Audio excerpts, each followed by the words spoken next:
আপনি কি জানেন, গ্রামের আশেপাশে জন্মানো আকর করা গাছটি লোকজ চিকিৎসায় বহু বছর ধরে ব্যবহৃত হয়ে আসছে।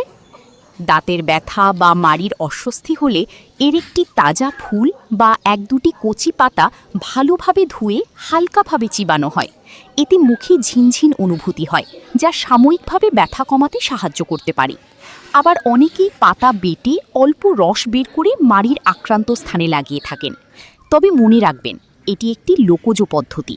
তীব্র ব্যথা, সংক্রমণ বা দীর্ঘদিনের সমস্যা হলে অবশ্যই একজন চিকিৎসকের পরামর্শ নিতে হবে।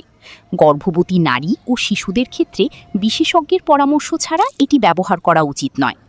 আপনার এলাকায় এই গাছটি কী নামে পরিচিত? কমেন্টে জানিয়ে দিন। আর এমন আরও অজানা ভেষজ গাছের তথ্য পেতে স্বাস্থ্য প্লাস শ্রবণ চ্যানেলটি ফলো করতে ভুলবেন না। Greenery with স্পার্কলস।